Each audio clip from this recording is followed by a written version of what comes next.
Assalamualaikum warahmatullahi wabarakatuh. Halo sahabat, perkenalkan saya Fitri Ramadhani, kelas Perbankan Syariah C, Fakultas Ekonomi dan Bisnis Islam, Universitas Islam Negeri Alauddin Makassar.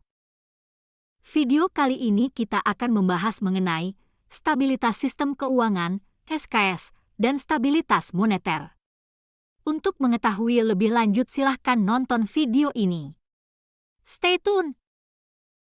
Pertama kita akan membahas mengenai stabilitas sistem keuangan. Stabilitas sistem keuangan, SSK, ini intinya mengatakan bahwa suatu sistem keuangan memasuki tahap tidak stabil pada saat sistem tersebut telah membahayakan dan menghambat kegiatan ekonomi. Stabilitas sistem keuangan adalah suatu kondisi di mana mekanisme ekonomi dalam penetapan harga, alokasi dana dan pengelolaan risiko berfungsi secara baik dan mendukung pertumbuhan ekonomi.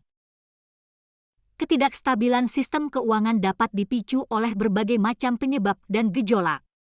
Hal ini umumnya merupakan kombinasi antara kegagalan pasar, baik karena faktor struktural maupun perilaku. Kegagalan pasar itu sendiri dapat bersumber dari eksternal, internasional, dan internal, domestik. Risiko yang sering menyertai kegiatan dalam sistem keuangan antara lain risiko kredit, risiko likuiditas, risiko pasar dan risiko operasional. Selanjutnya, membahas mengenai pentingnya SSK dalam sistem perekonomian. 1. Stabilitas moneter hanya dapat terwujud dengan adanya stabilitas keuangan, karena sistem keuangan merupakan transmisi kebijakan moneter. 2. Perkembangan ekonomi ditandai dengan meningkatnya risiko bagi perekonomian suatu negara, di antaranya adalah perkembangan sektor keuangan yang sangat signifikan dibanding perkembangan ekonomi. 3. Keterkaitan terjadinya kenaikan transaksi antar industri dan antar pasar antar negara membuat makin terintegrasinya pasar keuangan sehingga kegagalan satu pasar di luar negeri biasa menjadi sumber krisis di dalam negeri. 4. Sistem keuangan makin kompleks di mana unsur menyembunyikan risiko, keragaman aktivitas dan investasi serta siapa yang menanggung risiko akhir makin tidak jelas. Syarat mencapai stabilitas sistem keuangan. 1. Stabilitas lingkungan makroekonomi yang dicirikan dengan rendah dan stabilnya inflasi, stabilnya suku bunga dan kuatnya keseimbangan internasional. 2. Kesehatan kondisi lembaga keuangan terkait aspek prudensial, efisiensi dan tata kelola. 3. Efisiensi pasar keuangan yang ditandai dengan bekerjanya lembaga keuangan secara efisien. 4. Pengawasan yang baik dan pruden oleh otoritas pengawas keuangan. 5. Sistem pembayaran yang aman dan akurat.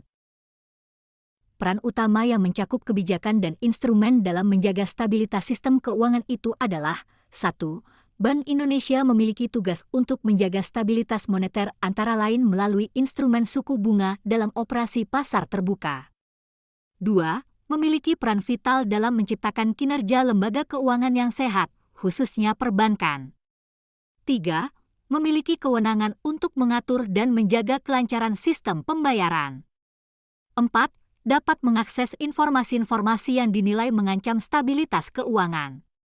5. Memiliki fungsi sebagai jaring pengaman sistem keuangan melalui fungsi bank sentral sebagai lender of the last resort, LOLR. Peran perbankan sangat penting bagi kestabilan sistem keuangan. Pengalaman krisis global yang terjadi dalam beberapa tahun terakhir disebabkan oleh ketidakstabilan sistem keuangan yang diciptakan oleh lembaga perbankan. Kehadiran bank syariah sebagai alternatif memberikan warna baru pada sistem keuangan nasional dan internasional. Perkembangan perbankan syariah yang cukup cepat tersebut dapat memberikan dampak negatif dan positif bagi kestabilan sistem keuangan nasional. Bank syariah dapat ikut serta menjaga kestabilan sistem keuangan domestik jika peran intermediasi perbankan berdasarkan prinsip syariah dijalankan secara optimal.